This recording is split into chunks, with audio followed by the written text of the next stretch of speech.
Magandang araw mga kaibon. Yun, welcome back sa channel natin ulit, no.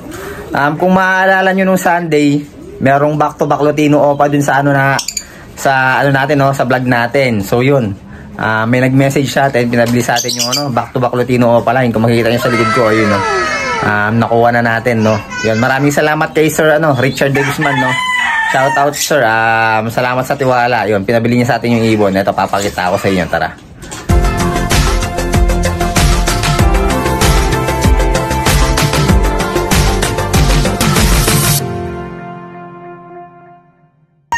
So, ito yung pinabiling ibon sa atin ni Sir Richard De Guzman, no. Yan, mga quality na Lutino Opa line back to back. Banded pair sa sa flight cage, no. Natural pairing. Grabe, talagang sable na sable talaga yan, no? Kung makikita nyo mga kaibon. So, yun, ang ganda. Yan, napakaganda. Bali, nakuha natin tong ibon na to. 3K sila, no? 3K. 3K yung presyo ng banded pair na to na mga ibon. So, yun. Tinatawaran sana natin, no? Kaya lang, ganda na lang daw talaga yung presyo. Kasi, sable sila eh, tsaka pair na, banded pair na, natural pairing pa, kaya malamang sa malamang kakatihin to, possible kakatihin na sila, yun, natural pairing lang sila, pero hindi pa sila proven, basal sila, basal pair sila, yun, napakagandang mga ibon yun. Shoutout kay Sir Richard De Guzman, sa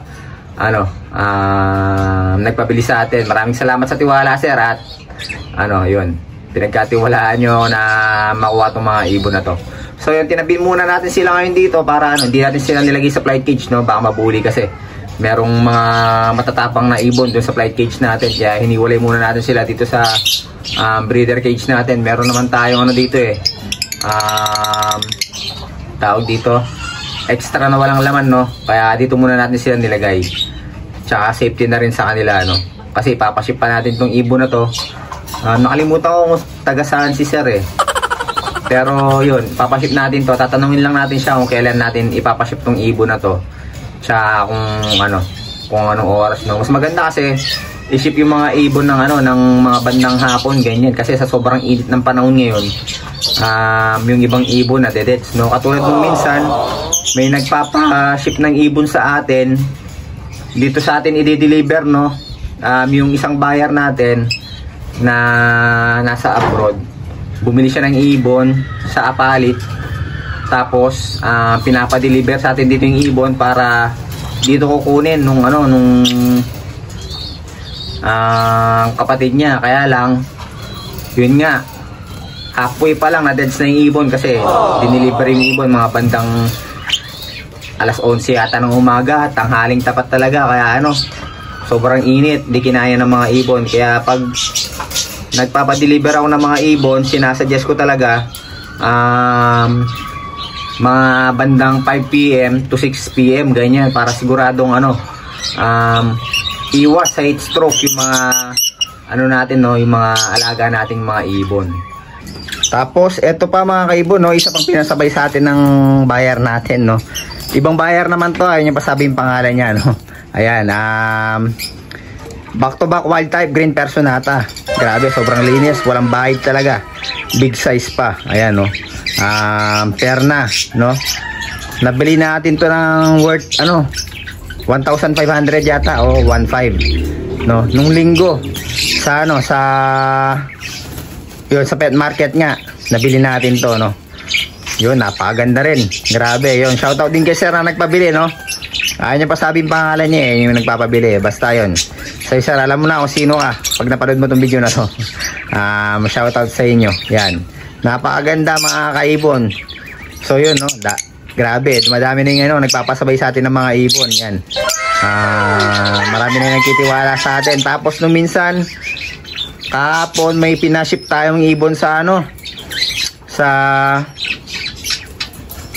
Quezon City, Quezon City, nagpa-ship tayo yung post split sa yellow face, green dilute, post split sa yellow face, possible split opa, kak, yun, kak siya. Nakalimutan ko kung magkano namin nakuha yun. Basta yun basta yun na-shit natin nung nakaraan, no? Kahapon or nung isang gabi. Sa nakalimutan ko na. Nung linggo kasi nakuha natin. Tapos nung kinahapunan yata yun, pinaship din natin, no, yung ibon yun. Bali yun, no? Maraming salamat po sa mga nagpapasabay sa atin, no? Maraming salamat sa mga subscriber natin dyan na nagpapasabay ng ibon sa atin. Yun. Marami na nagtitiwala sa atin. Maraming salamat sa tiwala, mga kaibon, no? Yun. Grabe, napakaganda na ito. Kapag nagka-budget tayo, baka kukuha rin tayo ng ganitong ibon. So yun, mga kaibon, no? Punta tayo sa mga nagpapa-shoutout sa atin. Yun. Shoutout pala kay Sir Edson Angeles, yun. Sabi niya, good PM boss. Pa-shoutout naman sa next vlog mo. EAJ Angeles Avery, yun. Maraming salamat kay Sir Edson Angeles, no, sa suporta, yun. Shoutout po sa inyo. Tapos kay Ma'am Shermaine, yun, passion ba yun? Sa natin, sa YouTube naman natin nag-comment, no. Pa-shoutout naman next vlog, sabi niya, Andy Sunga, ng Mabalacat, Pampanga, yun. Madapdap Mabalacat yata, yun. Maraming salamat po sa suporta ninyo. So yun, mga kaibon, hanggang dito na lang yung vlog natin para ngayong araw na to. Pinakita ko lang sa inyo yung mga nagpabili ng mga ibon sa atin. Yun, maraming salamat po sa pagtitiwala nyo at sa suporta na rin po ninyo, no, sa pagbablog natin. Yun, maraming salamat, mga kaibon, mga kalapatids. Ingat po. Abangan nyo na lang po yung next vlog natin sa sa Sabado sa pet market. Yun, no, sa mga nagbabalak po palang magpasabay ng ibon sa atin, no. Ilalagay ko po sa description yung link ng Facebook account ko. Ng Facebook page ko po pala, no. Doon nyo po ako pwedeng i-message para makapag-usap po tayo ng maayos, no, para sa mga gusto nyong ibon na ipabili sa akin. So yun, doon nyo po ako pwedeng i-message, no, kasi sa Facebook account ko hindi ako masyadong nag-entertain. Basta doon talaga sa Facebook page ko, doon ako nag-entertain ng mga ng mga nagpapasabay sa akin, dahil nga halos doon nag-chat yung mga nagpapasabay sa akin para di ako malito, kasi yung mga nagpapasabay sa akin sa Facebook account ko hindi ko masyadong na-entertain. Mas madalas ko talaga na-entertain yung mga dun sa sa Facebook page ko. Kaya sa mga gusto magpasabay dyan, sa Facebook page niyo po ako pwedeng i-message yun, mga kaibon.